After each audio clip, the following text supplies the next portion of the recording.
Welcome, Robbie. Second.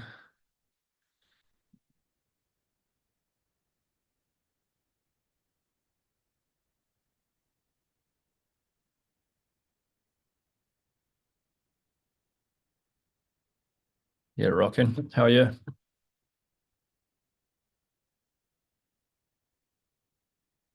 Yeah, pretty good. Up pretty early with baby today. Just a bit fever. So I'm going to go to the pharmacy in the early hours today, like 4 or 5, to get some nasal wash and do all this stuff. So I'm really on back to sleep yet. Like last week, I'm just here for the beginning and then up at Scoot. So I'll be listening for a bit up to 7:30, and then I have to start a session with someone, and then I'll try again for lunch. Apart from that, all pretty good.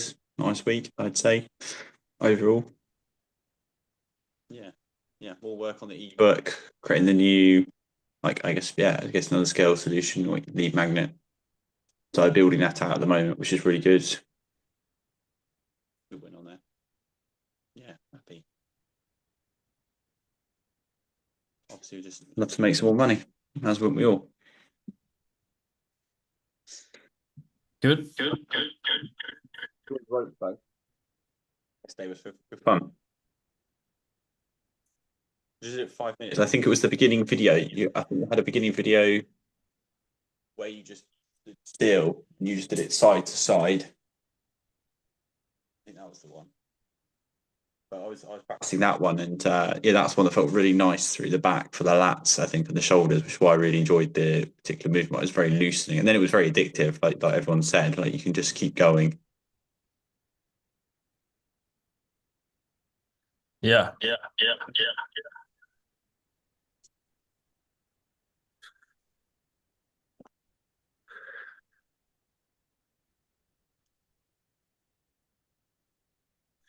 you can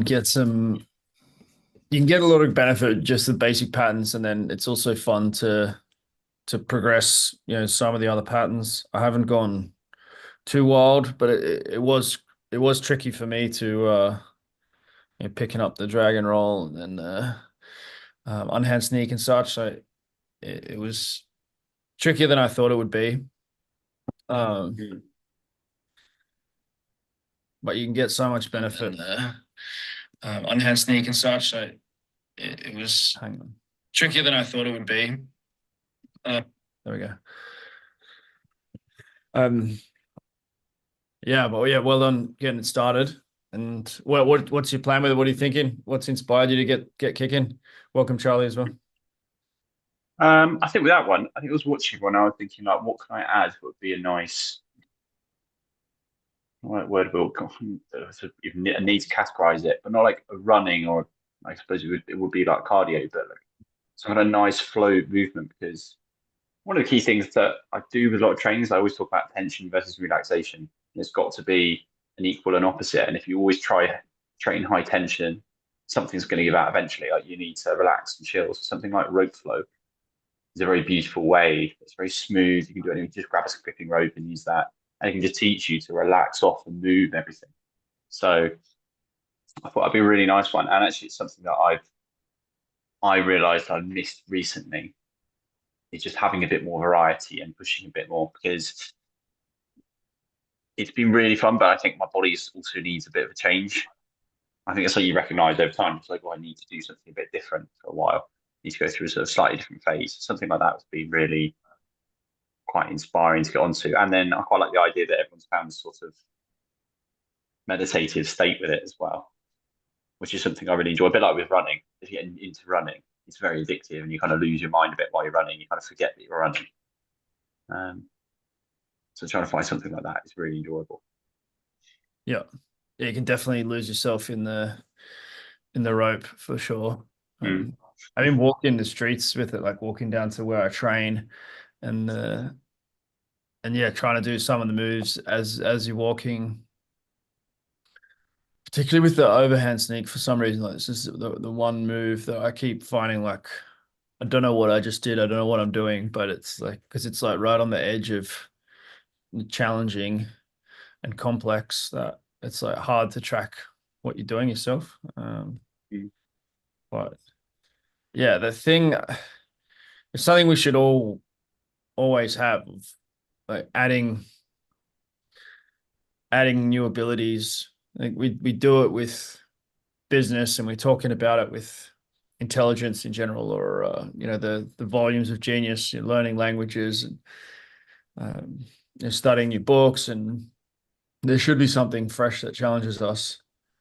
Uh, when you go into the more skill based it is, the faster the reward is, and the less taxing it is. Like there's a lot of benefits to making the new thing a skill rather than um, when you take on a new strength, especially with the ego of the male ego. If you take on a new strength thing, then it's sort of it's a double-edged sword. If you take on weightlifting, or if you take on even like the BJJ, you hear so many guys getting injured. And, they're good, they're great as well, but it is good to take on something new where it's going to heal your body and teach you stuff and potentially have carryover to all those things without very little chance that it's going to mess you up as well. Yeah, Yeah, it's that's true. cool to I see you did, started with it, Robbie. yeah, really enjoyed it. And there was someone who posted a link. Shit, I forgot what the name of the method was. It was quite an old video. Say old, I mean, it looks very old. Right? Maybe maybe 80s.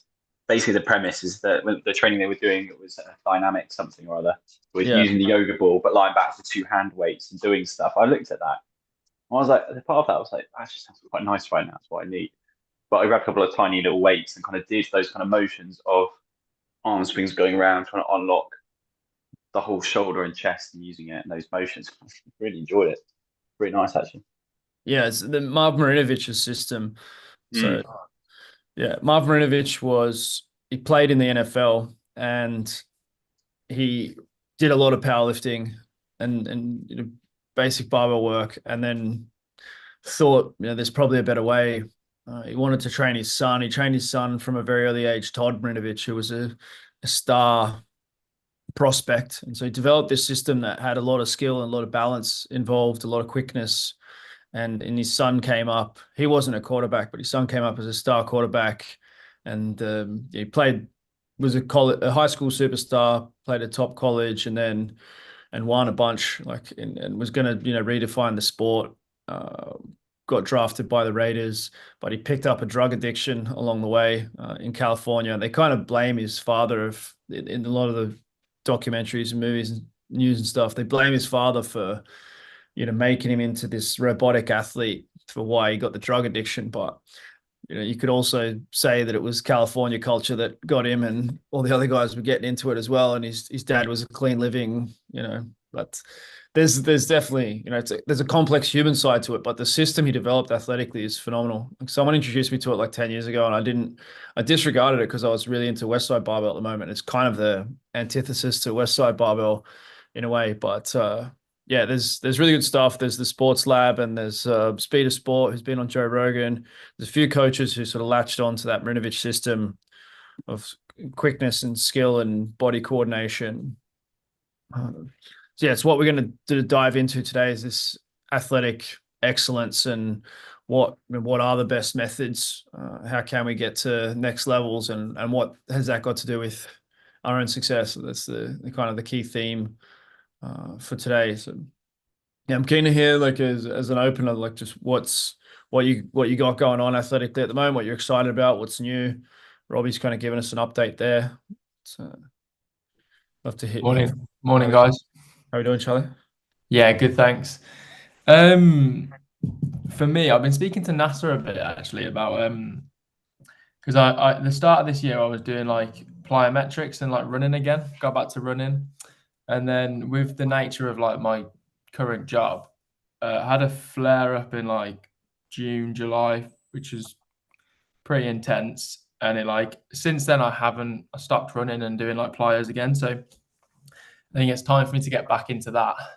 And I know NASA's like he's got a lot more knowledge on that subject than me. So we're having a call actually this evening to talk about it. I want to start I've implemented some like tiny little baby plyos this week. So looking forward to getting back into that. And then I spoke to my boss yesterday about lowering my hours with gardening, which it's not lowering them like massively, but it will be freeing up more time in the day for me to put into my own thing and then Liam's business as well. So yeah, more time freedom, which will be key coming into the next few months. So yeah, I got some couple wins as well this week. I've had like 2 testimonials from followers like message me saying that my videos have really helped with their like foot pain.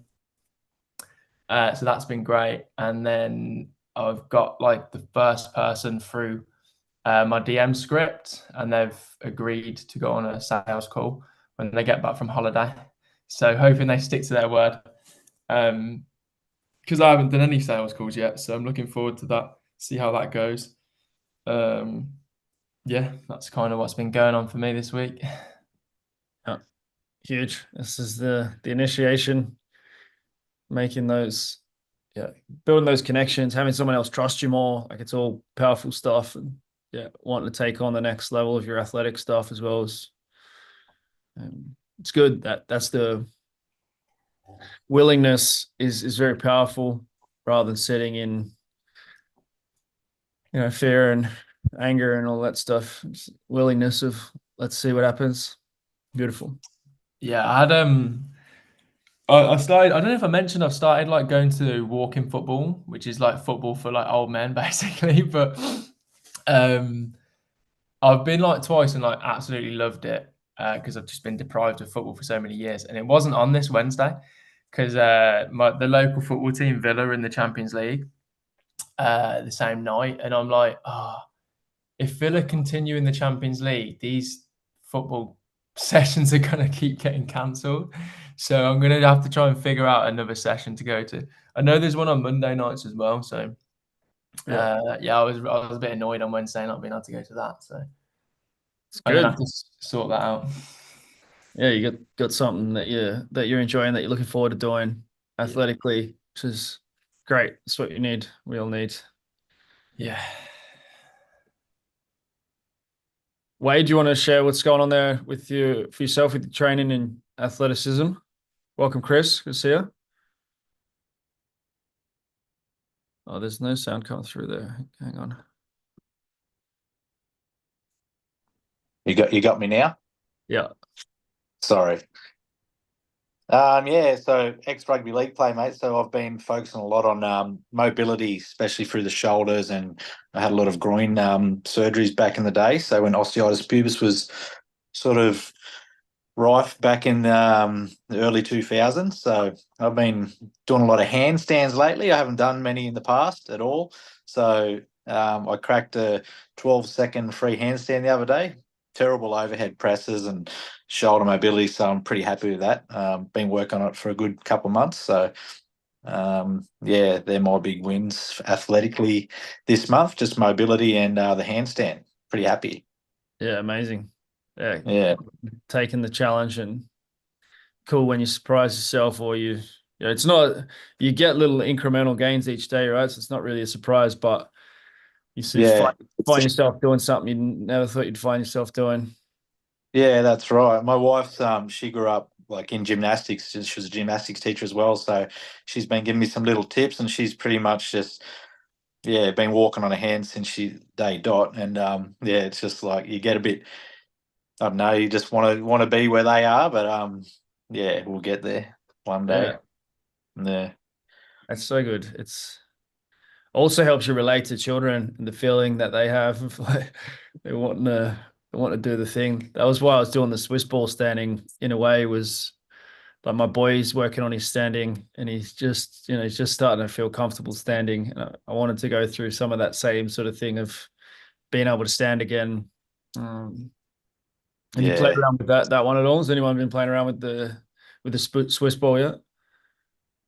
NASA's in crack. Yeah. Awesome. In the past, I have. When I was probably a bit more athletic in my younger days, I used to be able to squat on the Swiss ball, but probably should have another crack at it. Yeah, a lot of guys say A lot of guys say they had a go at it at some stage. I think it was pretty popular early 2000s. Yeah. And then it sort of went out of fashion a bit. Very good. Yeah. Cheers, mate.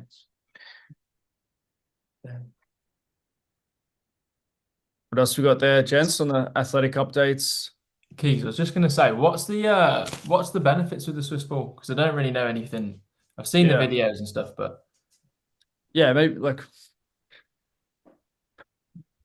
So there's this idea of specificity, right? And then people get wrapped up in the idea of specificity for sports, and so much so that football players are just playing football, rugby players are mostly playing rugby, especially when it comes to skill development.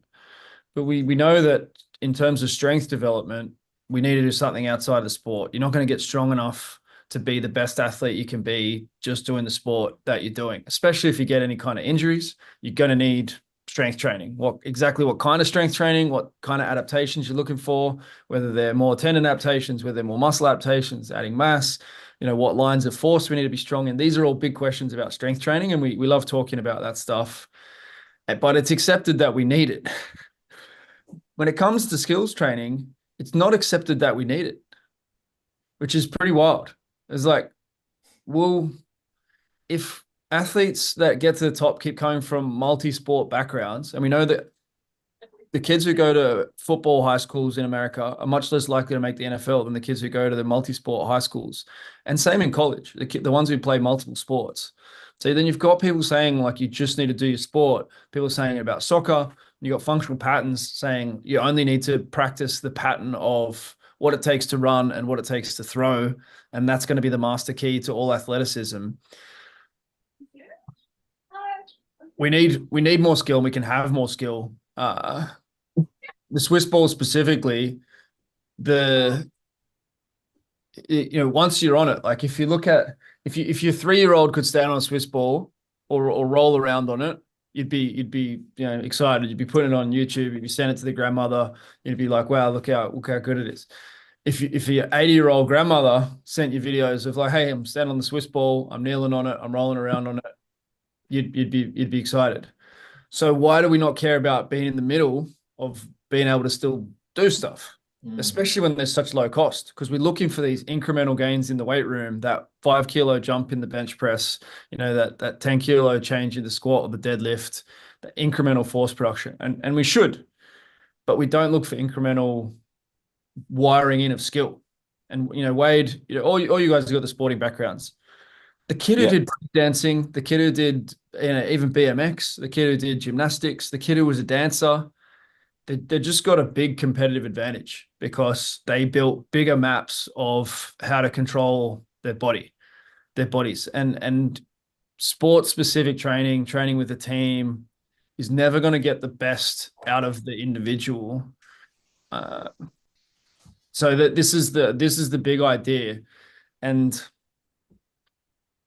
up until about 5 years old, maybe 3 or 4 these days, and even that period is getting messed up because with too much time in car seats and prams and all that stuff.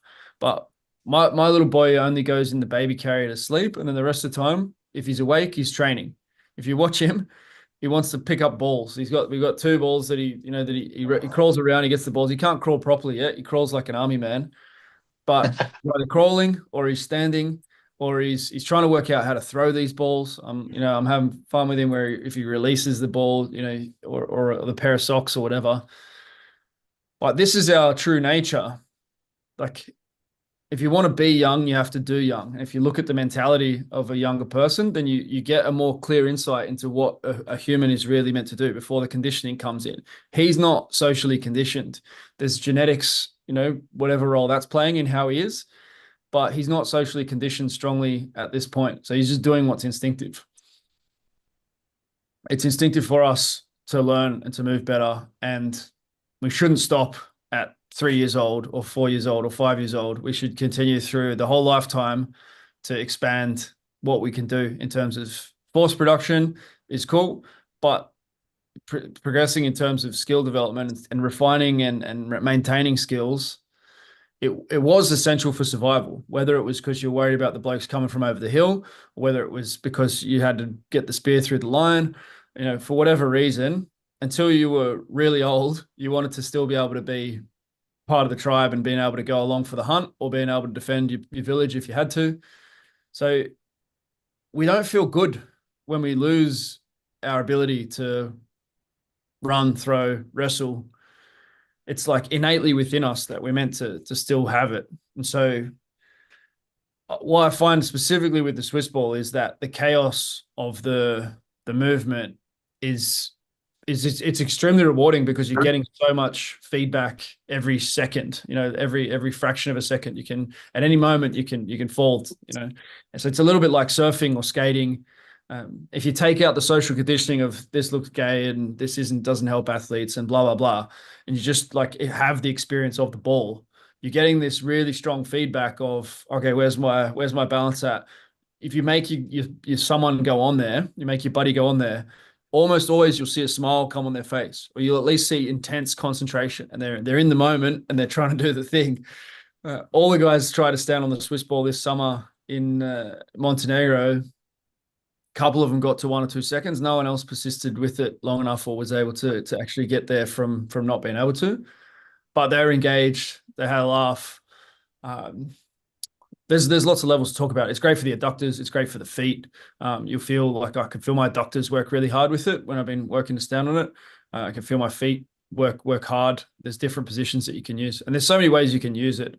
There's a video in Uncommon Athletic. If you search Swiss ball, there's a wrestler doing phenomenal stuff, sort of rolling around, flipping around on the ball. So there's many ways it can go. It can become that spatial awareness tool. But yeah, even from the gait perspective, like that's the angle that David Weck's going at it from, is towards better locomotion and gait. And you take it to the extreme. I'll give you one more, Charlie, and then I'll shut up and let it open up. But if you take it to the extreme of the bodybuilder who just does isolated bodybuilding for 20 years and gets himself as big as he can, steroids, whatever, gets huge. He's got all the units there to be able to produce a lot of force, but is he going to produce a lot of force? If you put him in with a boxer who's half his weight, who's likely to end up winning that fight? So it's always a game of getting to exactly the right place at the right time and being able to produce the force that you want to be able to produce. So that's the issue that the bodybuilder has, is he can't get his body coordinated to be able to transfer force from the big toe, from the foot, all the way up through the body and out the hand to be that boxer or whatever it's going to be.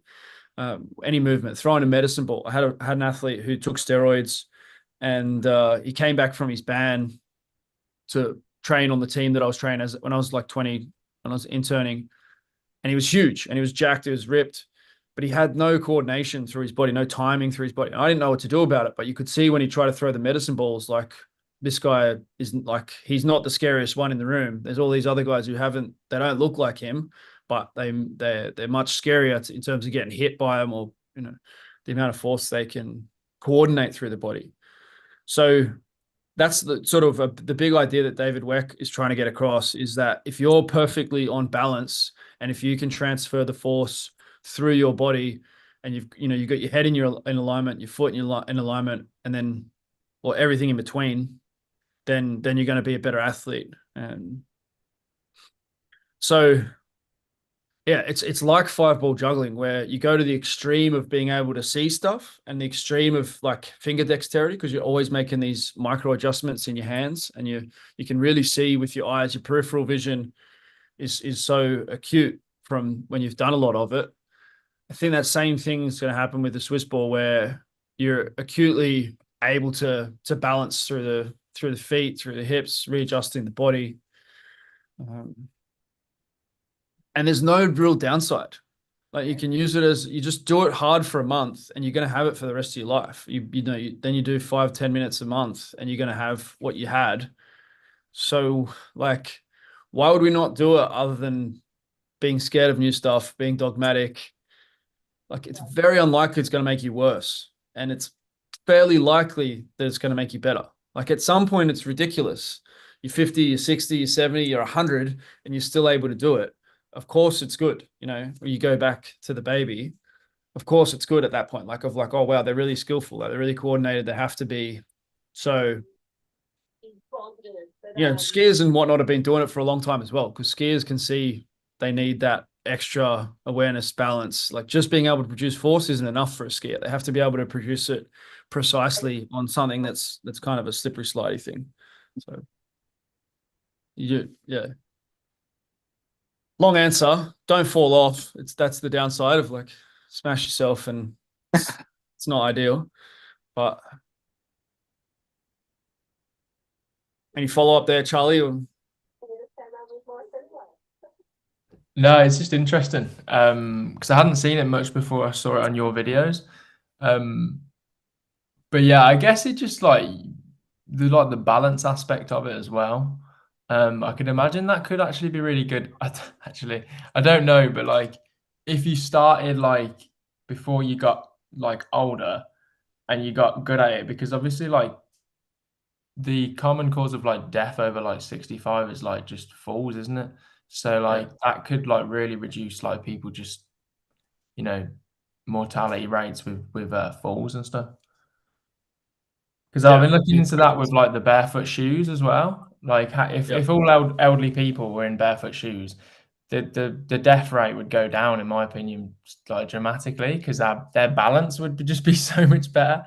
Like if you look at elderly people's feet, they're just so like crippled, and like their you know their tripod, they don't even have a tripod. It's like this narrow like base, which is really putting them off balance. So there's millions there for you in that if you want, Charlie. I think that's your thing. Get the old people's feet going so they got balance again. Yeah. That's really authentic to your story as well. You got to experience old people feet as a young man, so you got a unique opportunity. Yeah, I think a lot of my followers are actually like, well, the woman that's agreed to jump on a call with me is I reckon, if I was to guess, she's probably in her like early 60s. Yeah.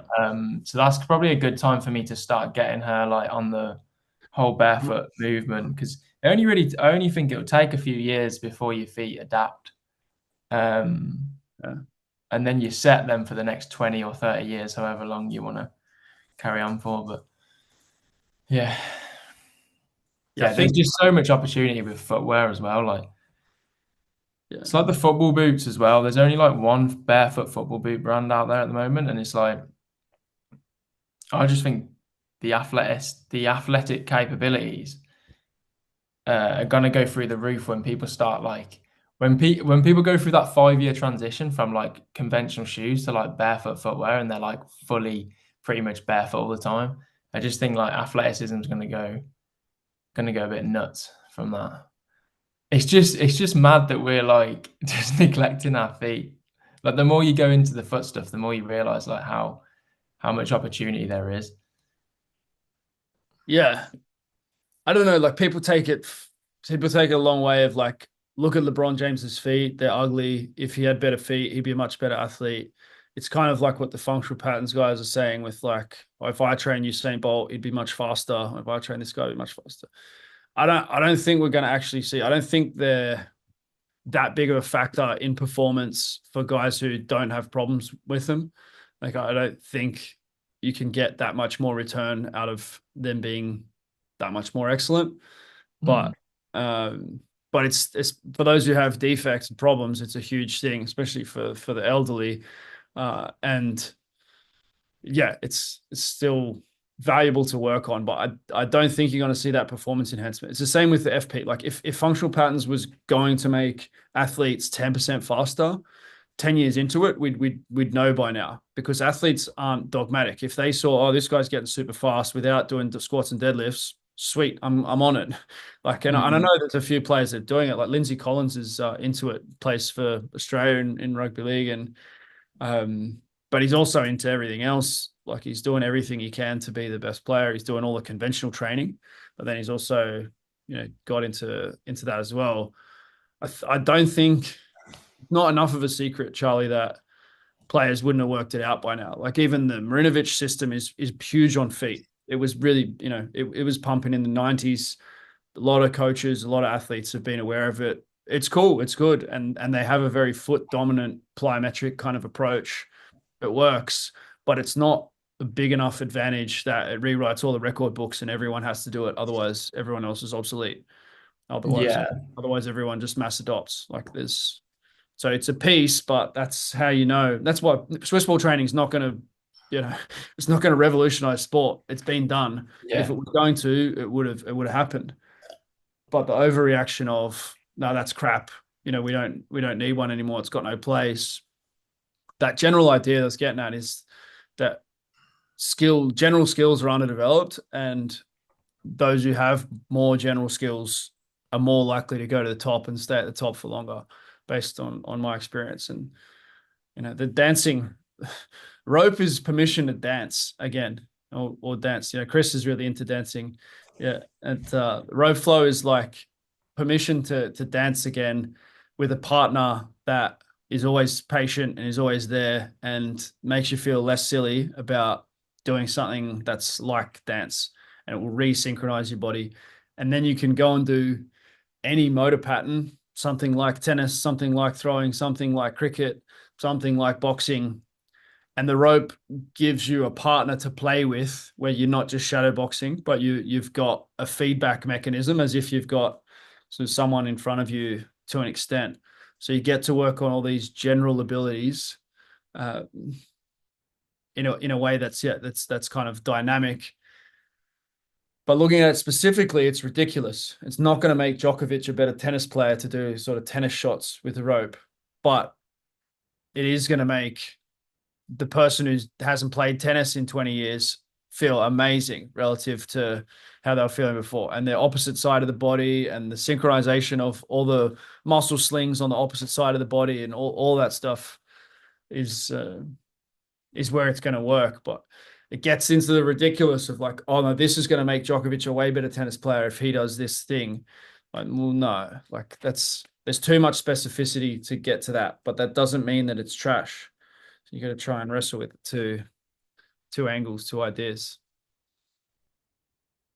Whatever it is that you're developing, like for yourself and for your product, for your customers, like we want to be finding these angles for excellence and bringing something new and exciting and understandable to what we're doing. Like if you can express what's excellent about what you're doing, what's different about what you're doing,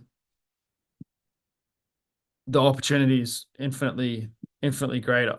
There's more people looking for athletic coaches now than ever in history, because we're in the least athletic time in history. So that means we're doing the worst job ever, or that people didn't need to be coached before, but they do now. So it matters how we think about it. I think the fundamental philosophies of how we're thinking about training, strength and conditioning, functional training, bodybuilding, body composition, like working on the base layer of how we think about the stuff is very important.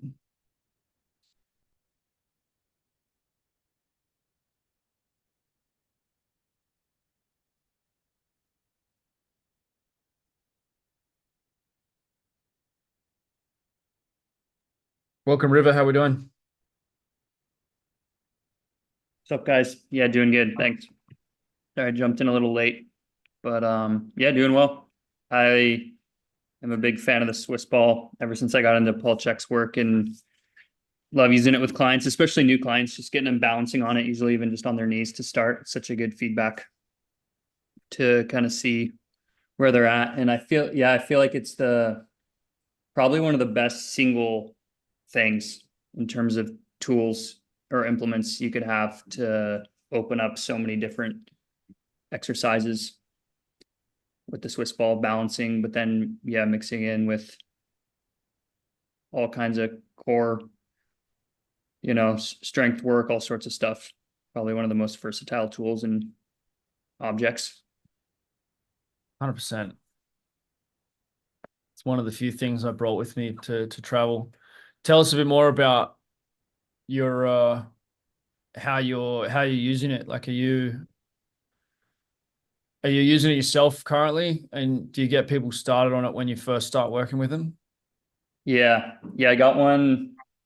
I love sitting on one. When I am at a desk, I have it in the office, and then I have this other one you can see right here. This one stays in the living room.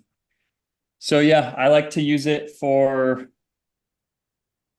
daily. It gets used the most for sitting on, just bouncing, even in the house, and stretching. I'll just do like a big kind of like a back bridge stretch, but like just less intensity. You know, it can be more relaxing. But probably the most common with clients is getting them balancing on it on their knees, kneeling. So starting to get in touch with the multi dimensions of their core. So how the adductors play into the core, the hips, anything that connects to the hips, I see as a core muscle to the pelvis bones.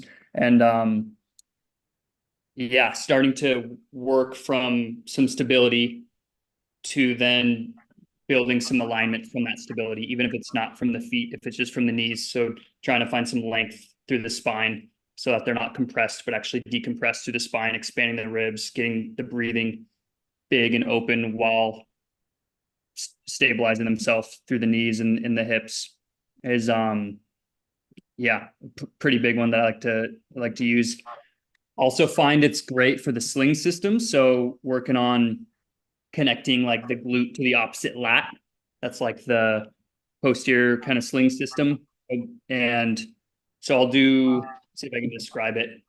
You're in kind of like a tabletop position where you're balancing with the Swiss ball between your shoulder blades, and then your legs are on the ground, knees bent at 90 degrees, and your arms are out to the side, and you shift laterally with a dowel rod in your arms, so that as you shift, the opposite foot takes most of the load. So you have most of the force going through your glute, and then the opposite lat that's in contact with the ball more so, and you shift laterally back and forth to engage that oblique system.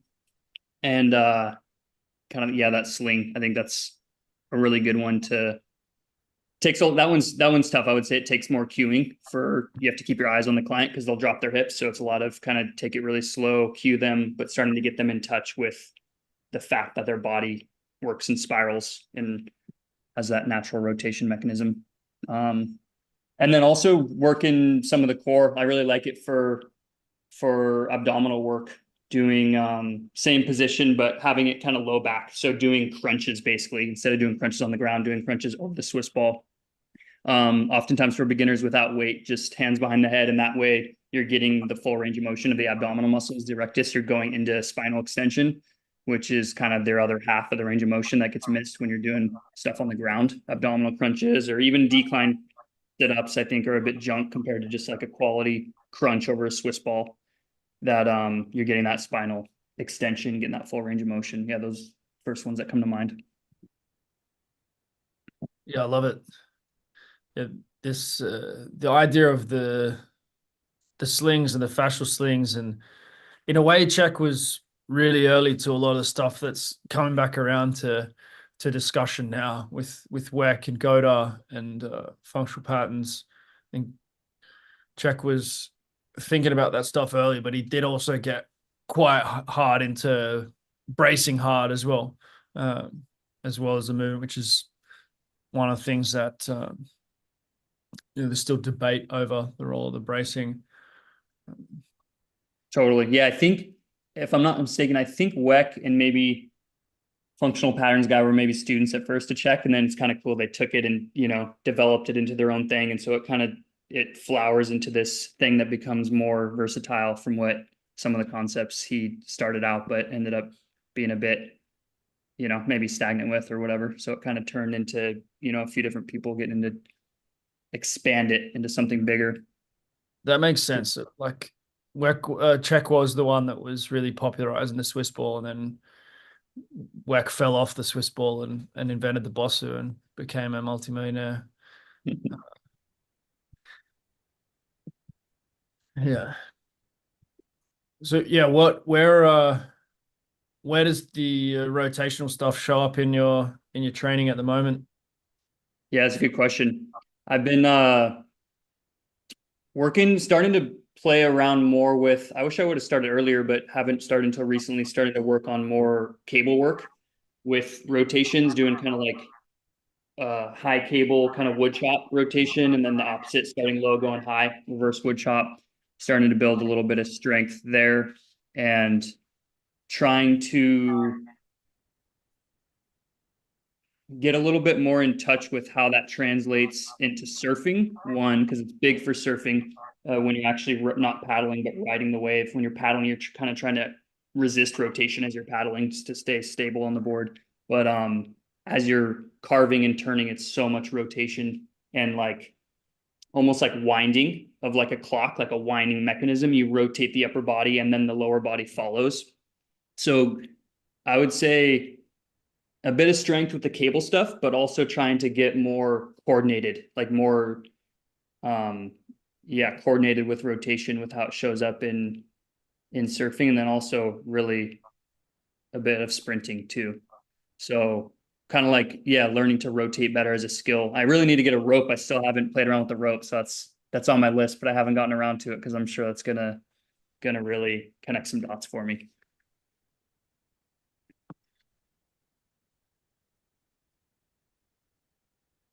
Yeah, it's if you haven't danced a lot, the rope is going to change your life. Like honestly, I haven't danced a lot, and I have danced a lot actually, but I'm sure it's still gonna change my life.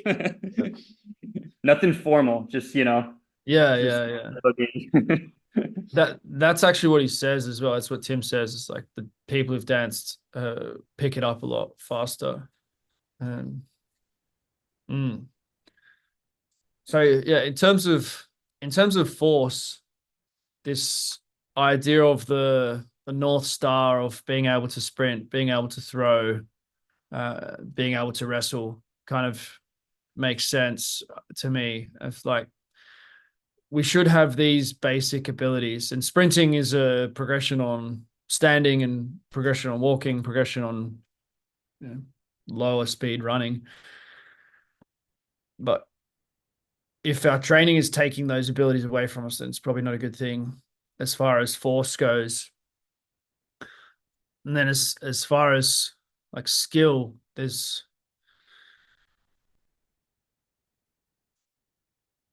we've got all these different, we've got the fundamentals of vision, fundamentals of balance, body awareness through space. We've got spatial awareness, being able to twist and turn and tumble, and even just turning your head sideways as you juggle.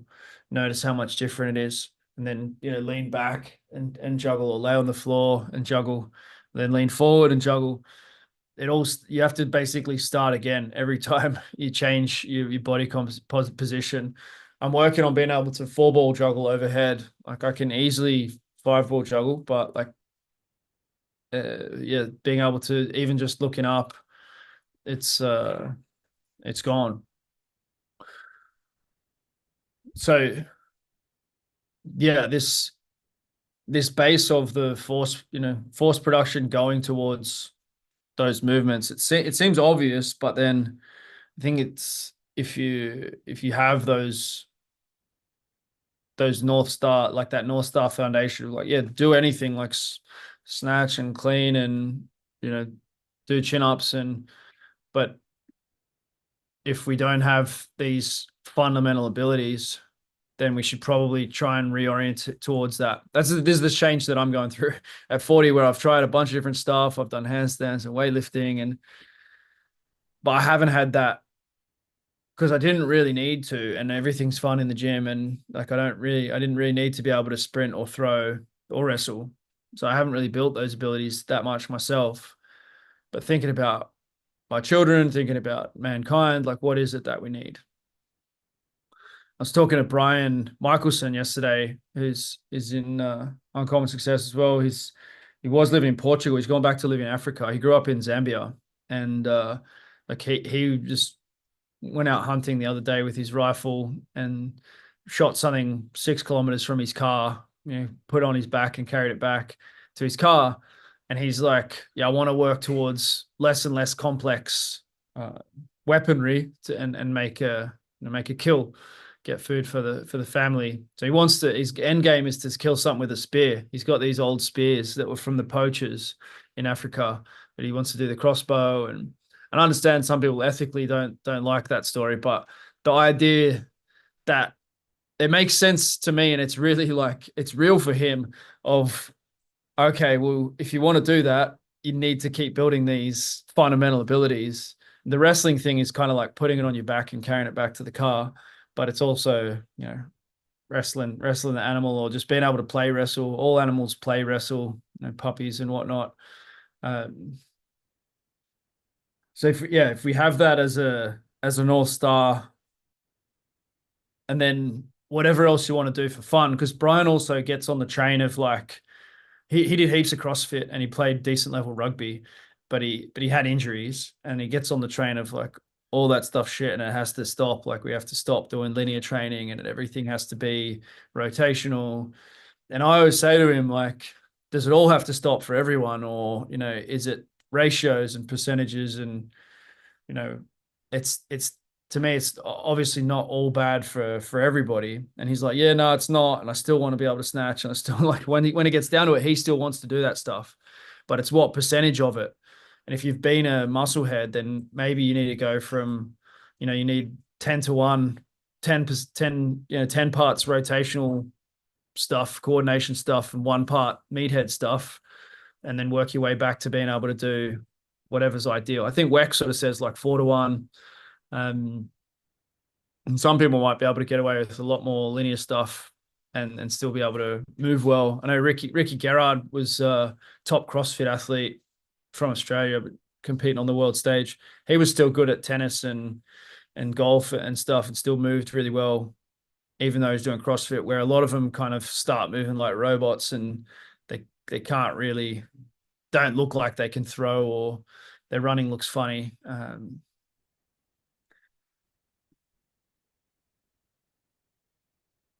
But yeah, this kind of if we have that as a North Star, and then we make the decision to continue to get better and to pursue the excellence in the things that we're doing, encourage others to, then we can get some epic results. The cool thing is about a lot of this stuff is it's not as fatiguing, and doesn't cause as much DOMs and whatnot as a lot of the traditional training. So you can potentially make bigger changes in a short period of time. You can learn the rope in a month. You can learn the Swiss ball in a month.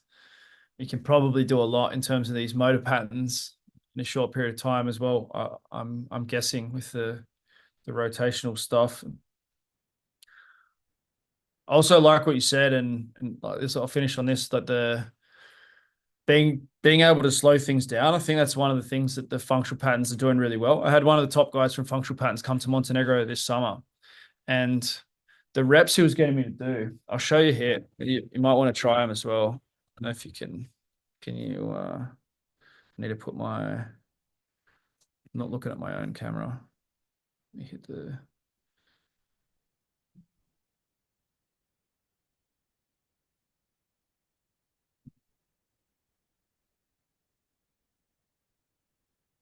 there we go. So you showed me this one movement, and we were doing this movement.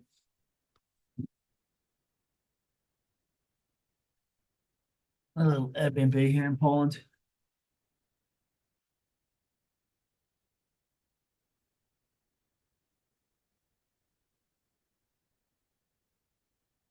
Doing it again yesterday. So I got the band behind, and then I put it in the opposite leg, and then standing on this, the plant foot is not the banded one.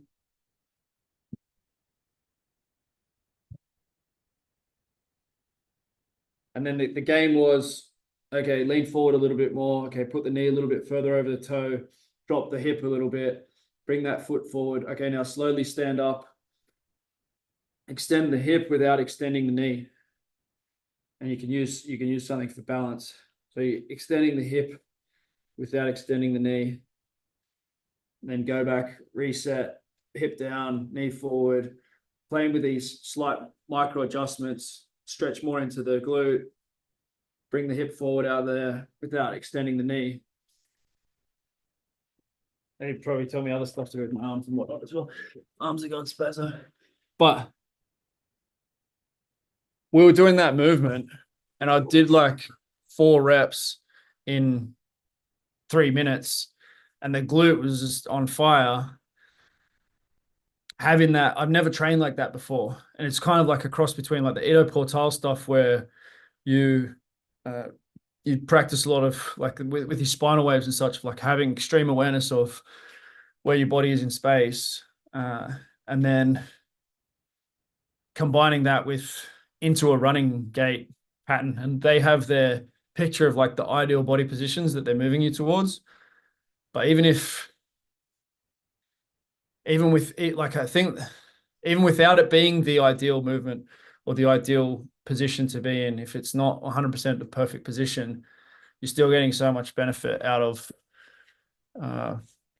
replicating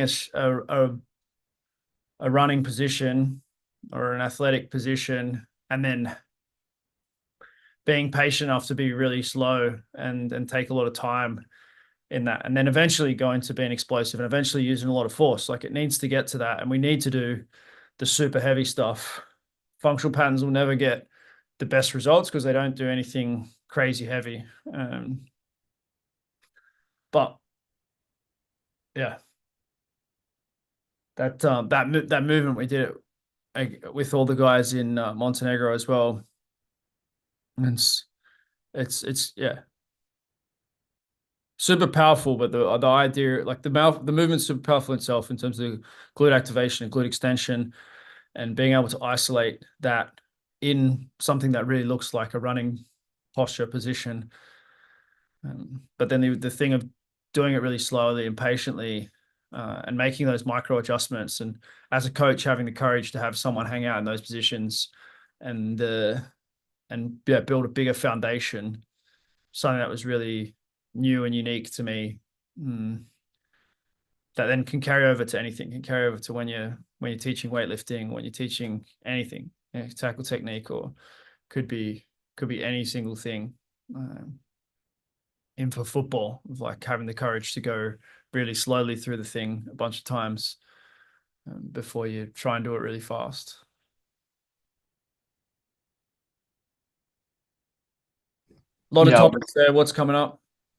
I was just going to say, I was speaking to my friend who works for the Foot Collective. She's I'd probably say she's like in her 40s, and she's just started working with a functional patterns coach in Manchester. And she just said she's like really impressed with like his like knowledge on just the body in general and how like specific they are with certain things. Like we weren't able to go like deep into the chat about it, but yeah, she was really impressed because she's very into like all the movement stuff, and yeah, she was like they're definitely onto something with it. So yeah, it's interesting. Those little micro movements, and how I haven't done much like isometrics, but I don't know if it's the same as that, because I know Nasser and Kadeem said like some of the isometrics you can just like even after a couple of minutes you're like burning like certain muscles and stuff. I don't know if it's a similar concept to that or yeah. Well, they often start with the really slow stuff, but then they have this picture of segmentation and the idea that whichever segments aren't working well will cause the pain somewhere else in the body. So you're looking at what the sequencing of the transfer of force is and finding which parts aren't working to transfer force, which parts are underactive. Like in that sense, I think it's way ahead, and I think that's why he's talking so much shit basically on Instagram, which is kind of what the platform's set up for. But he's talking a lot of shit, but they do have like that idea of sequencing, understanding the sequencing of the firing of the different muscles, and being able to identify, okay, well, this guy's left hip is consistently down and he's never able to fully extend that side and doesn't rotate. And then being able to fix it with slow stuff, the thing they have of like the push pull, I always thought was kind of like gay as well, until I actually started doing it, and you realize like, okay, yeah, like you do get a bit more rotation when you do, like you push a dumbbell up at the same time as you pull the other cable down, like we're doing it with seated cable stuff, and you get a bit more rotation and you get a bit more activation if you push something forward as you pull something back with two cable machines. And I didn't do it because I didn't feel like I had the need for it, because I'd already had great results with world-class athletes, just by focusing on force, which is kind of the West Side philosophy and Charles Poliquin of like, put more muscle mass on them, have them produce more force. But this system is like how to use that force more precisely. Now, he doesn't understand any of the West Side stuff or the Poliquin stuff, and so he's never going to win. And I still think the West Side and Poliquin stuff is going to help more athletes to win, even though some of them are going to get injured, the ones who don't get injured are going to produce more force and therefore they win. But if you can put that stuff in as well, then less of them will get injured and you won't make them as dysfunctional as you power up their nervous systems and such. Not everyone gets dysfunctional from squats and deadlifts, in my experience, but there's an element of truth to what he's saying of, yeah, you become less athletic as you train more in the gym. You see it with footy players, you see it with a lot of athletes, that they lose a lot of the fluidity that they had as 20-year-olds. Is it all the trauma, or is it the type of training? There's many factors in it. And so, all the booze and lifestyle, like there's a lot of reasons why guys become less athletic as they go on further in their pro sporting careers. But yeah, like if someone walks into FP place with a massive scoliosis and one leg that doesn't really work that much, they feel like they know what to do. Where, I guess it's a rehab thing more so than performance. But in the end, you can't be the best performance coach without knowing how to fix a little one of those for an athlete as well. So, but yeah, then it's like a vortex where it seems like a lot of the guys have completely lost their minds when they've gone so deep in that stuff that they think it's going to solve everything for everyone and everything else is shit. And anyone who stretches is rubbish, and thinking about the nervous system as like maximal neural output's important, like they're shitting on that as well. Like these are like fundamentals that work, that you're not going to train strength power athletes to win with their philosophy. Like you just can't. There's no impulse in their training. Like it's all smooth. It's fine if you're working with old people and get people moving again. But so that's the game, and that's what the goal is with the Uncommon Athletic reemergence, is like, let's be able to have that conversation and encourage a conversation with someone from FP, but also for you guys, like I'm encouraging you to look at, what's the best thing about this? Why did this work? Why did the Marinovich system work? Why did athletes love that? And then, what can you take from that? I still think we're a long way away from the best systems as far as building athletes goes. And that means we're still a long way from the best stuff for everyday Joes, because everyday Joes, everyone wants to be athletic on a fundamental level. No one wants to have trouble getting up and down the stairs. Therefore, everyone wants to be athletic. It's just how far we take it. Yeah, having getting people back to being able to feel smooth on the stairs is a huge win. And yeah, linear training it does have some limitations. It's gonna work a lot of the time, but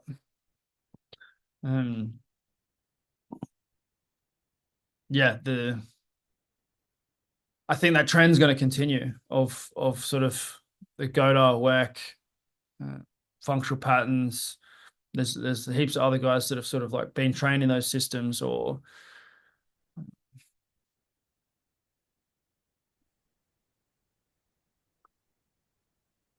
One thought I had, Keegan, was I feel like the point of being more athletic and developing that in a balanced way, the not just strength and force, is that it makes it so you can climb up the stairs gracefully when you're 70. Like doing that now, it's just really, but people don't, I feel like it's just a way of thinking that people don't connect those dots. They just think about it as like fitness. Am I not overweight? Am I lean? And then they're programmed to just think like when I'm 70, I just have issues going upstairs. That's just part of being human. It's like it's just a way of thinking that I think just needs to get written a bit. It's like it's not actually how the human body works. That's just what happens when we use the human body like we do as a society and aren't athletic. Yeah, there's a video of Fred Astaire dancing at 70 on stage and something that was popping up on the internet. There was Sean Connery doing handstands on the beach in James Bond. It doesn't have to be. There's all the old African hunters that still get out on the hunt with the crew.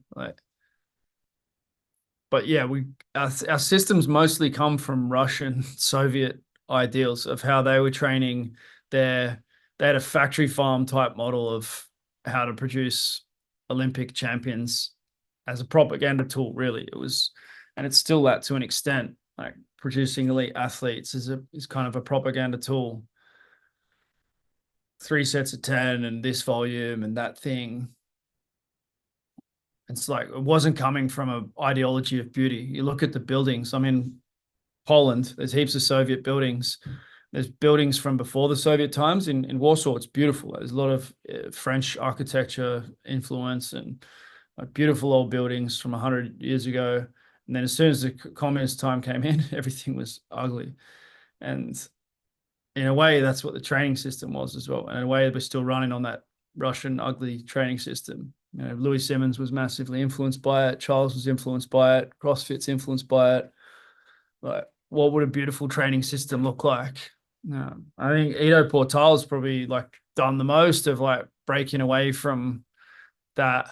But then you need some stuff to hang your hat on as well of how things work, where, Ido's, it's like a martial art for those who want to be black belts in Ido style, but then it's not very accessible to sort of change the way the world trains, where ATG is very accessible, but then there's no real art in it, and it doesn't take you into skill. It doesn't make you athletic again. It gives you the tools to be able to go play your sport again, but a lot of people don't have a sport anymore, and there's a big gap between doing some ATG and then being able to play football again. This is the space that I would love to support more coaches to play in and build ourselves around it. Like I think being our own best examples of it is a strong place to start. Some thoughts I have coming. Am I coming out okay? Yeah. Some thoughts I have really resonating with this whole call since, building that skill aspect and not just building muscle. Since when I was like 16, 17 years old, it was like a big thing in America to bench a lot of weight and bench 225 for X amount of times. That's what they do in the combine. And I was all hyped because at 16, 17 years old, I was able to bench more than Christian McCaffrey. And I thought I was like, oh, I could bench more than Christian McCaffrey in combine reps and I'm gonna go to the NFL. And but then that's all I did. And these last 12 weeks, I just been experimenting with other things and haven't really touched weights. And it's like normally when I wouldn't touch weights, I wouldn't do anything. But like expanding and learning about different methods and different stuff and testing things out. And this last week I joined like a 3-day like a course from like this straight up like legit faster coach. And I've been testing that stuff out I've been doing it the last 12 weeks. And that connection has been building up and I feel way different. I'm feeling more athletic. And I already have that big base of lifting. And it's just kind of a lot of it's connecting with my mind and everything and how I would implement it with other things like, squat, deadlift, and snatches and things like that. Because you still see like those guys who could power clean a lot. There's this program, THP, something jumping program. But those guys are like the highest like dunkers in the world, and they do like snatches with like 200, 300 pounds and like crazy heavy calf raises and stuff like that. So like how you said, the power output is huge, but if I don't really have a foundation, it's like I'm just gonna wreck myself. And just recently beginning into new skills, like been messing around with I always knew how to do a cartwheel, but there's like a certain cartwheel called like a round off. That's Yeah. like how you get into the backflip. And that's been super fun. And me trying backflips, I'm getting closer and closer.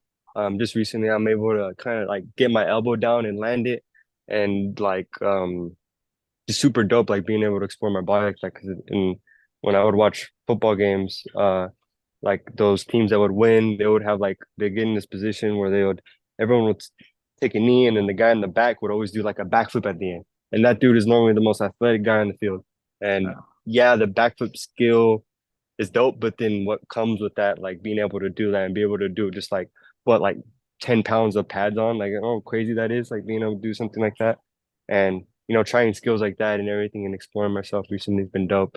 And like just getting more of a repertoire with skills and just trying shit out. And yeah, I'm just building this base up, and I'm just about to start loading my body again. And I'm not going to go super nuts, but like I'm just going to start, like doing things that I would do, but with this frame of mind of actually trying to still build this connection and get that foundation better, because it's tripping me out, like just how different my body feels and how like turned on it is than it was before. Like, yeah, I looked really good before and everything, and good muscles and stuff like that. But like right now, like mixing that with the stuff I'm doing right now just sounds dope. And because I want that power output. But yeah, this call's really resonating. Just trying to get more tools under the belt and just getting more of that stuff out, because that's how I'm going to help more people. I'm so close minded, nothing's going to try to help more people and everything.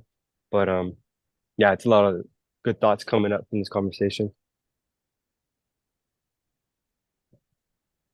Love it.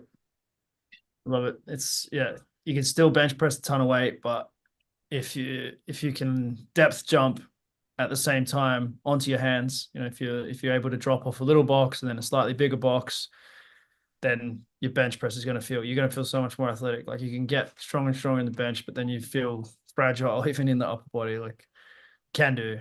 If you were playing football as well, then you're probably keeping more of the thing, but then more of the base. But then as soon as you get injured and you're only doing weights, then it's it's a good journey that you're on, brother. And yeah, put in the backflips and the gymnastic ability as the North Star makes more sense. I've been thinking about for a long time, Charlie, that like the soccer players should be doing some entry level tricking. Like if you look at tricking and parkour, the ability that they have on their feet, the agility, the confidence in landing, you're going to develop your own individual awareness in space and balance to such a high level that your movement's going to be a lot better than if you also work really hard on the ability to control the ball and that timing coordination with the ball. And it's like each individual piece of specificity needs to be pushed further, but then also have that underpinning of the generalization that, yeah, of course I can stand on a Swiss ball. Of course I can juggle 5 balls. Of course I can rope flow.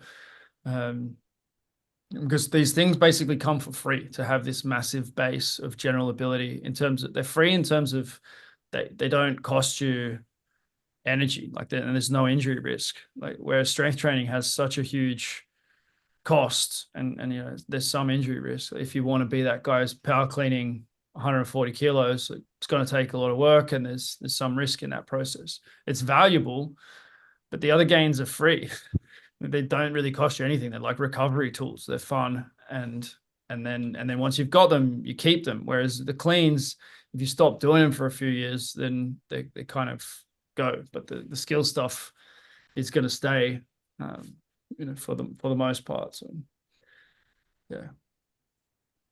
If we can balance all these ideas and like having the ideal is key. And then, there's the details of the methods that there's still more work to do of how to fit it all together.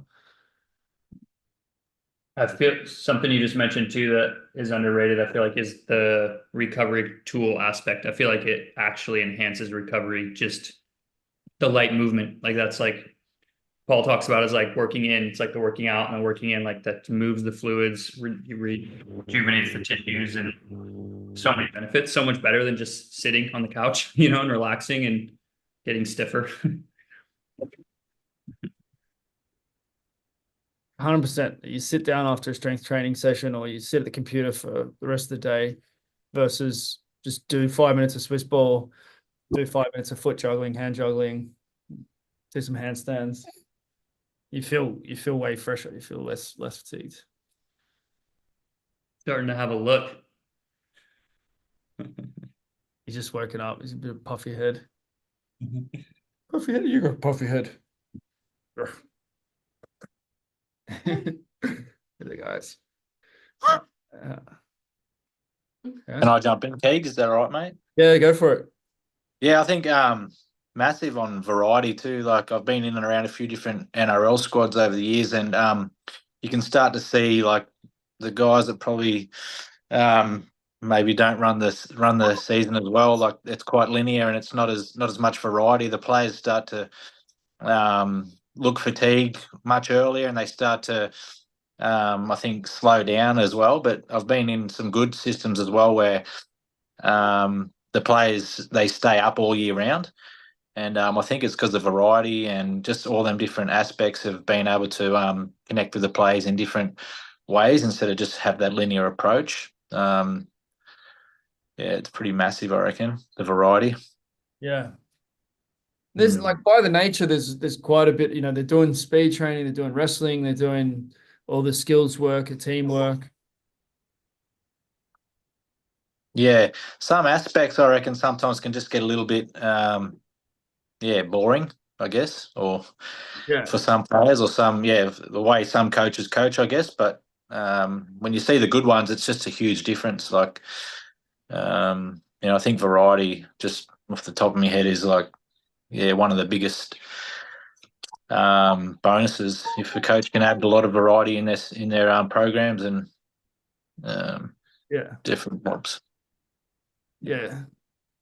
Yeah, in the gym, we never did the same session twice. In 2013, when we won, I ran it past like Dean Robinson, who was working in AFL, like his big name, big brain in the sports science. And at that stage, he was one of the leaders, and he was sort of thinking like, you're going to make him too sore with so much change, like because they're always doing something new. But because we did so little volume of the key lift, like we did that West Side style template where they weren't doing many reps. They just they weren't getting sore, and we were always doing something different. They were always excited for the sessions. Kept it really short as well. Sometimes the sessions were only like 20, 25 minutes, but they would have hit something pretty maximal. If they'll come in off the field, then they're coming in warm, and then hit a we'd hit something pretty maximal for power, and then oftentimes something heavy for strength, and then just hit a little circuit of like posterior chain and core stuff. It'd be like 10 minutes for one, 10 minutes for the next one, 5-minute pump on that body part, and they'd be out of there, and they'd be so happy that I'm not keeping them in the gym for an hour or hour and a half. They could get on with their other stuff, video, and all the things that go with it.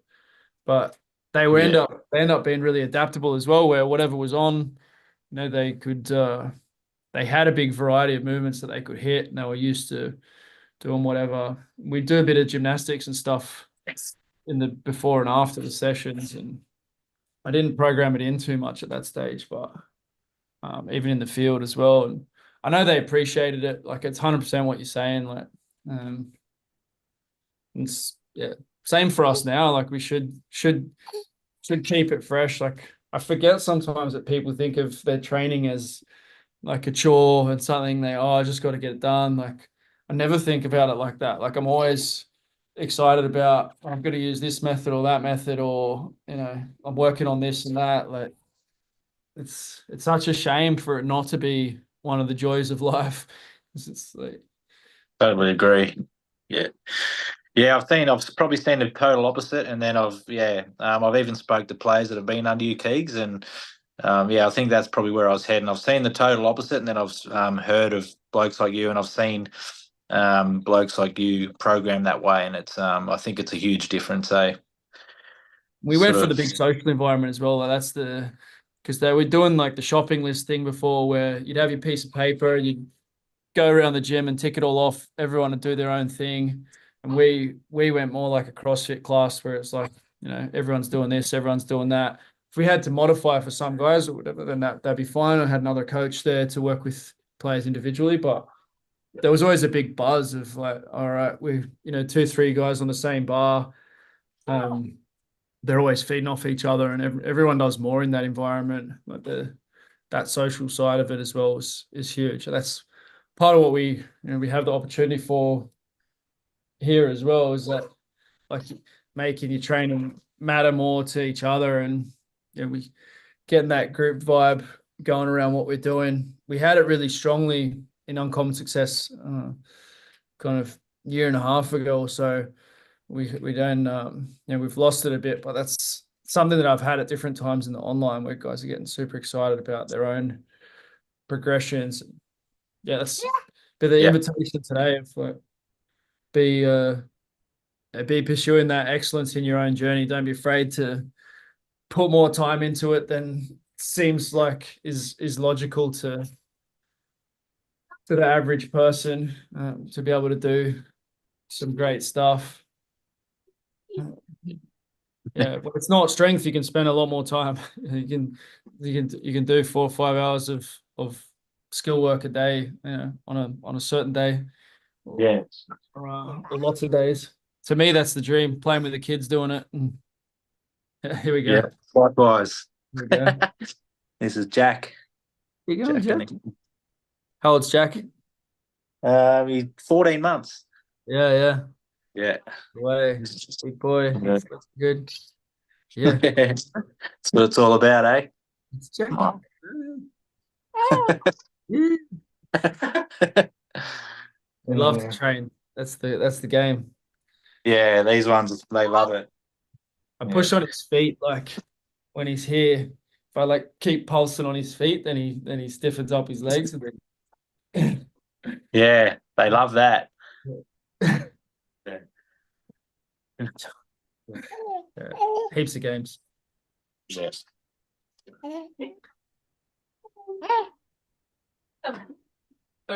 Let him play. Yeah. He's in a squat. Oh, he's in a full squat. Yeah, there's so many lessons from the young ones. That's kind of the Feldenkrais. I think Feldenkrais was one of the ones that isolated the development patterns and sort of went back to, again, it's all that rotational kind of stuff and the foundations underpinning being able to sprint is the beginning of the crawling patterns and rolling.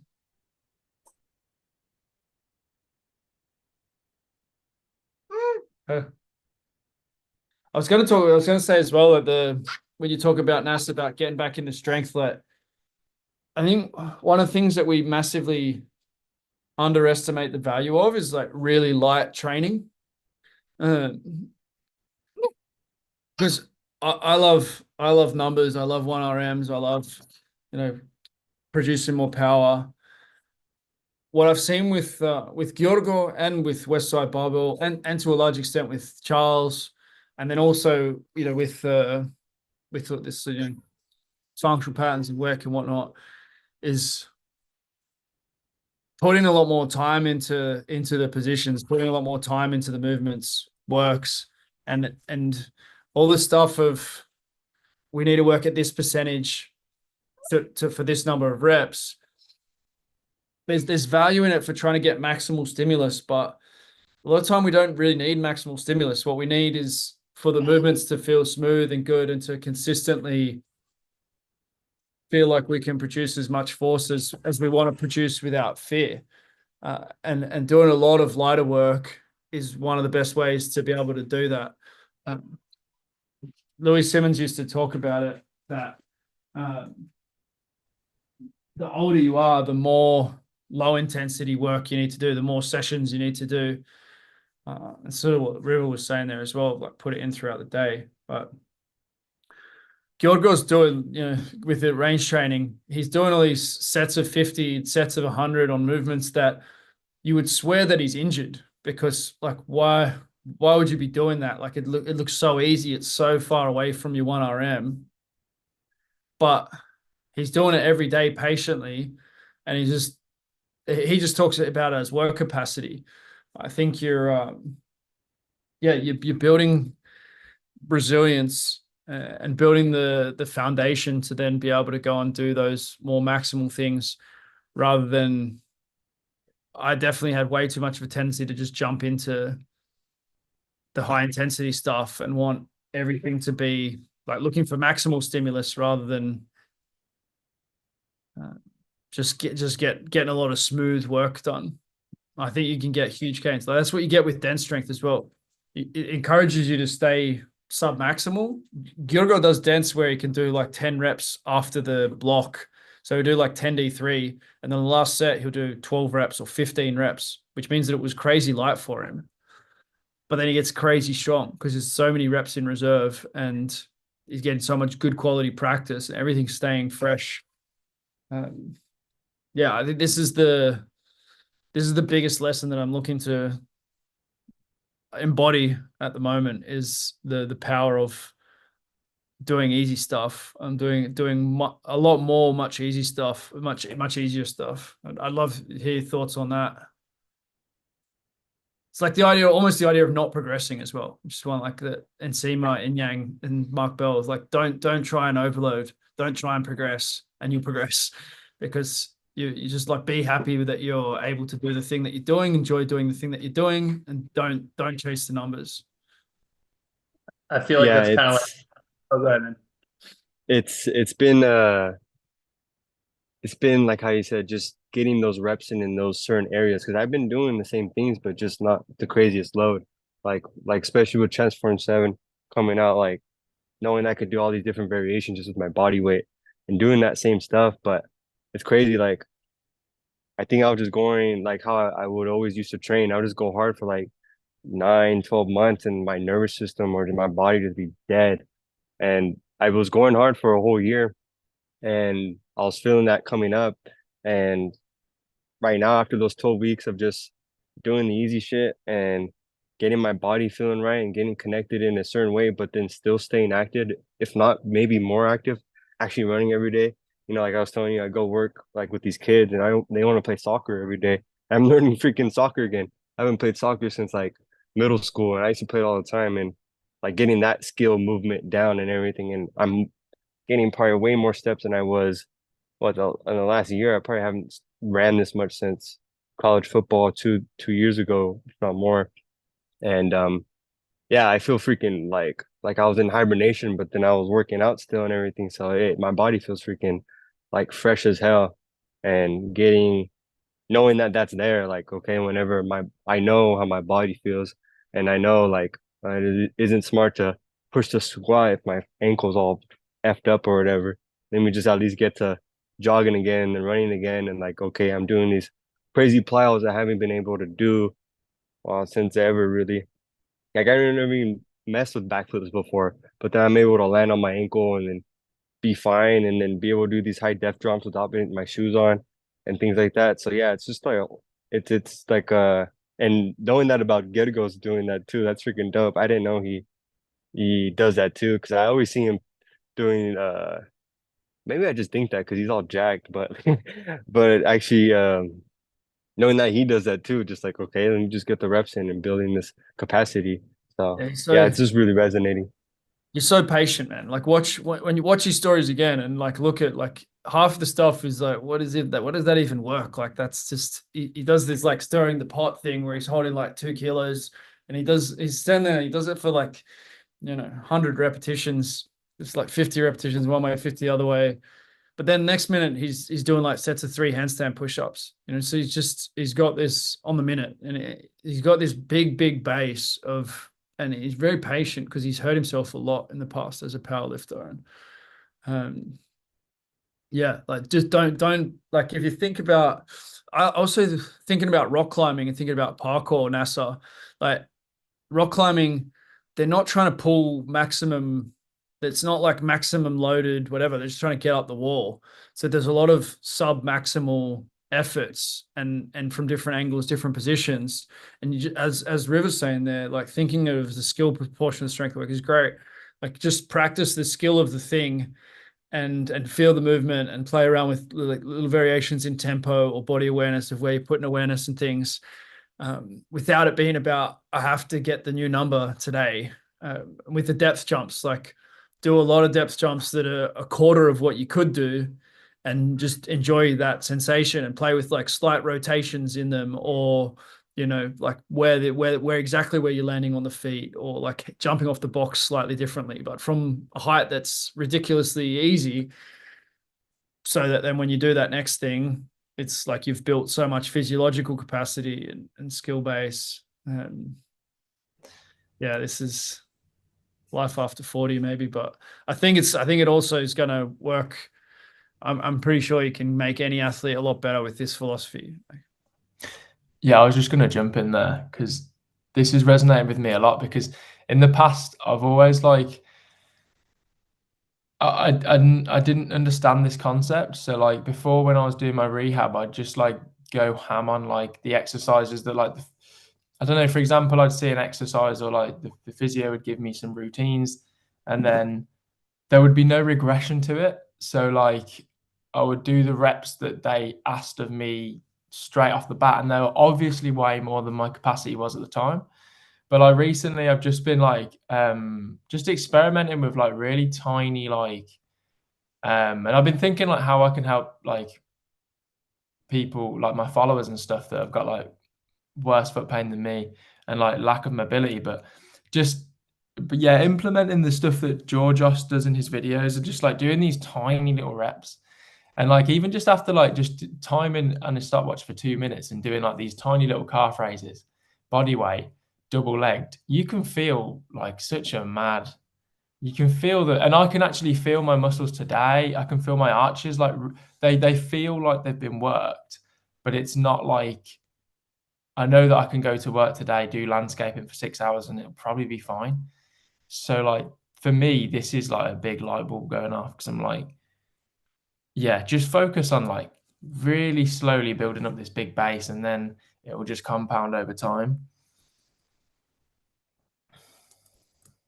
And same with the pliers as well. Just like do tiny pliers. Like, yeah, like NASA says, like he does these mad like def jumps, but he's still doing these like baby pliers and stuff. He said like 3 times a week. So yeah, I'm just gonna start doing this like this foot stuff every day. Like I am doing it every day, but like just not push myself. Just get this like big base, and then you can just organically, progress, rather than, I need to think more long term, I think, than thinking, oh, I want to be back to like 5-a-side football in the next 2 months. Just like, yeah. This chat's been really, really helpful. Yeah. Yes, there's two big things from the chat here. There's the way we think about things and the knowledge side of things, and where the skill fits in, and where the force production and the fascia and the rotation and all this technical stuff. And then there's the other side of it, of buying into the ideal of creating something beautiful with yourself and for others, and that energetic thing of we're all wanting that, and we're all in that spirit of build something beautiful, build something that helps people, makes a big difference in the world, makes a difference in people's lives. These are the two things. So we want to continue to progress the knowledge, and also continue to progress the inspiration that goes with it. If you're excited about it and you're energized for it, and you're doing the work that you're meant to be doing, we're all here to create. We're all here to build beautiful things. There's plenty of work to be done. So yeah, I love that we're having this conversation, and I know that these ideas are going to be rolling around. I encourage you to publish the ideas. Start a Substack, or publish them to Instagram, but then also think about how you can publish them in a way that will be more permanent as well, where someone could really understand how you're thinking about things, whether that's a book or whether it's blogging or long form content. They're all a bit more permanent than Instagram. But if you're solidifying your knowledge and publishing your ideas to get feedback on them, your ideas will get better as well. Even if no one reads it, it's valuable. Someone will read it, and that's also good as well. It's good marketing and such. But publish your ideas on the feet, Charlie. The ideal, the vision, what's happening to old people's feet, what would happen if young people's feet were better. We've all got these things that are going around. Share, Wade, like what's wrong with footy strength and conditioning. If you're getting footy players reaching out to you and such, and you've got it on your mind, have a book that's written about how footy strength and conditioning could be done better. 10,000 words, take you a month to have something done, and then you can send it to players or other coaches and say, like, this is what I'm thinking about it. What do you think? It'll take them an hour to read it, and then you'll have an interesting conversation, and your ideas will keep progressing. Like, I'm encouraging us all to be, play the game, be in the game as a leader, as a thought leader, as a philosopher. This is the thing I'd like to leave us with today. Hi there! Wow, we got a wallaby, is it? What's going on there, Wade? I know. Sorry, mate. It's crazy at the moment. This house, it's a madhouse. Newest edition, yeah. Out in the country, living out in the country at the moment, so we're making the most of it. What's the story? Babysitting for 10 days. Yeah. So hopefully you'll go back to the wild. Yeah. Wow. Yep. Is it like abandoned kind of? Or... Yeah. Yep. Thinks I'm mum, sadly. So This is Hannah too, the gymnast. hello. Yeah. Right. He been Nice getting to into meet you. some handstands together. Yes, yeah. It's about time I taught him, so it's exciting that you got him motivated. Hey, he's got plenty of motivation there for sure. There's plenty Yes. of reasons. Beautiful family. Bit more mobility, thank you. Cheers, mate. All right. I had to show you that. I was just hopping in here. Wild. It's been a while since I've been in Oz to see them. Yeah. Wow. Shame the kids are on here. The other kids. Sure. Yeah, sorry, mate. We'll get them on a call one night. They'd be blown away. Yeah. No, send us Yeah. a photo of you. Yeah. Jeremiah Mano. Explain it to them. Yeah, I had a little thought there, mate. Sorry. So when Yeah. I went away to play footy when I was a young kid, mate, so I was touched on it at the start of the call. I had 5 groin operations, so I had osteitis pubis real bad. But so they just had us getting into the big core lifts. I'd never lifted in my life, and they're just like, what can you bench, what can you squat, what can you deadlift, and I'd never lifted. And then 18 months down the track, 5 surgeries later, So there's a lot in this, and I've taken a lot out of this call, mate. So I think I can really delve into that part of things as well. Yeah. Yeah. Your story is super powerful. And there's so many guys, whether they've had a bunch of surgeries or they just feel like they're not at their best, and that the training that they've done's kind of, you know that you've lost something that you had when you were younger. A lot of footy players feel like that, and a lot of men feel like that in general. So that's what we should be working towards. It's a good North Star as well, of like feeling more like you did earlier in life and being able to do things that children can do. Yep. We're just wrapping up here, Martin. We've been talking training philosophy and skill development, fascial stuff, bit of injury philosophy. Nice. Yeah, I was actually looking for like an earlier UMC call. I was trying to get that down.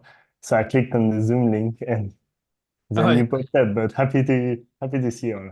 There you go. Do you want to tell us? Yeah, do you want to tell us a little bit about how you're thinking about your training at the moment? What you got going on since you've jumped in? Yeah, well, usually for me, like the summer is more running, and then I go into winter trying to do more upper body, and so that's what I've been doing quite a bit more. And I'm here. I don't have any weights to work with, so I'm just doing body weight. But yesterday I went to the gym and I benched 120, which is good news.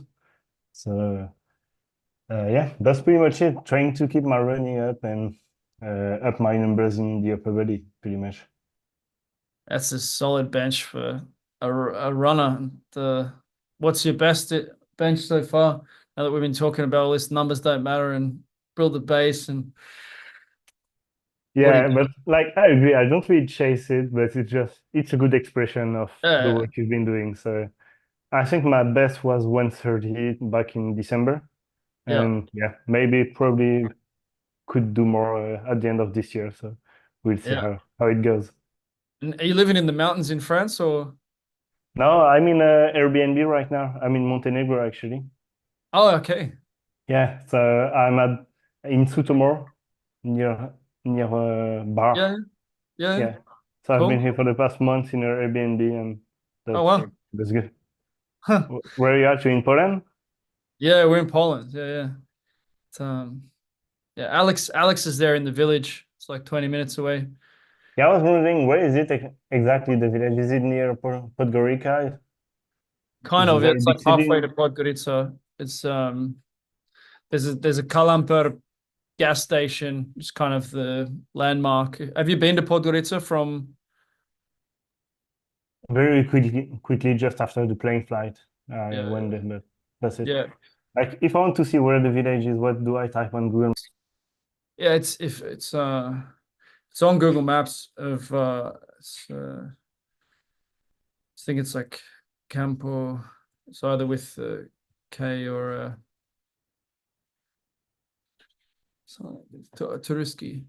turistički camp.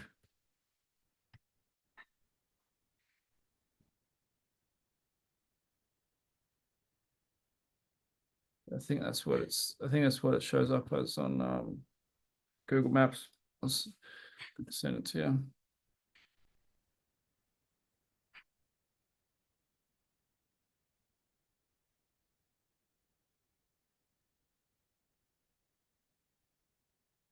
Yeah, perfect.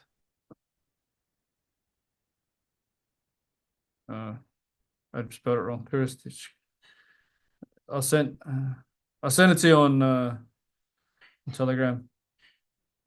Yeah, I managed to find it on Google Maps. Okay, cool. But yeah, I'm pretty close to it actually. Yeah, it's not far. That's the closest beach is Sotomore. Okay. Okay, Yeah. that's funny. Yeah. Um,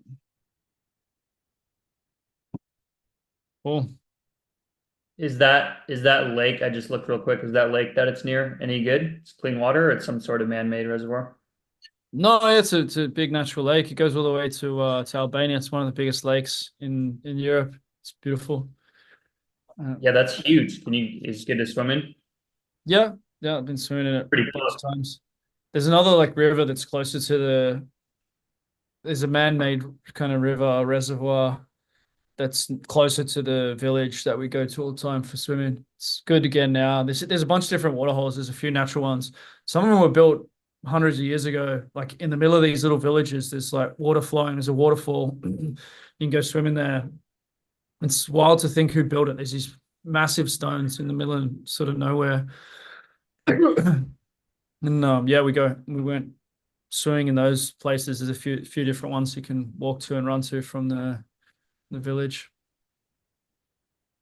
Awesome. Hey, Yeah. quick question, Keegan, just because you mentioned the Substack. What would you say the advantages of doing Substack over like an email list through a separate carrier?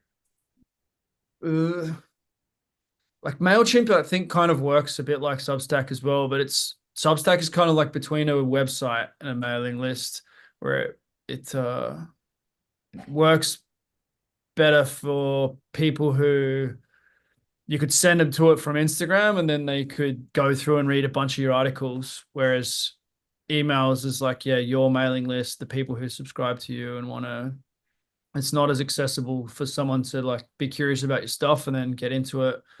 And then that's kind of how it works. It's somewhere between a newsletter. It's also got pay integration, so it can be like a paid newsletter. Oh yeah, that's a little trickier to do with email lists. Yeah.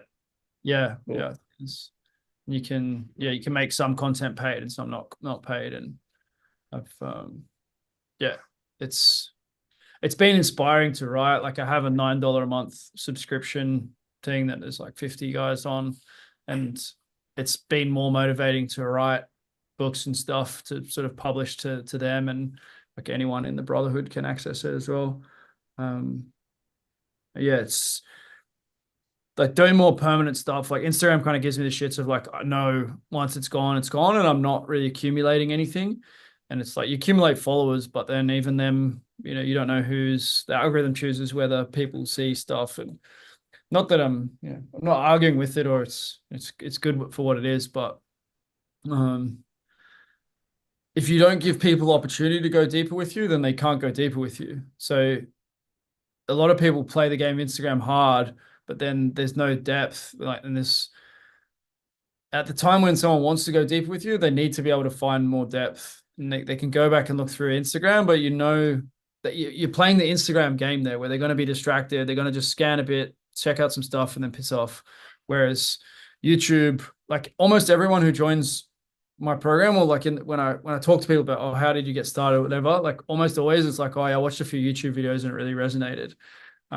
Almost nobody says like, I like your Instagram, which is where like there's more followers, but like nobody really says, and it's like I don't really do Instagram that well, but I haven't worked out that format very well to do good authentic stuff very often. But yeah, like finding a format that can work for you, like they can all work. You know, if you find that you're better at the Substack type stuff, you know, that longer form written can work, longer form video can work, Twitter can work. Like just finding what works for you and using that. My business actually started on Twitter. I should probably go back to writing there. I had like 5,000 followers on Twitter when I was living in France and working as a rugby coach before I really tried to do any Facebook. Like longer form Instagram was the thing.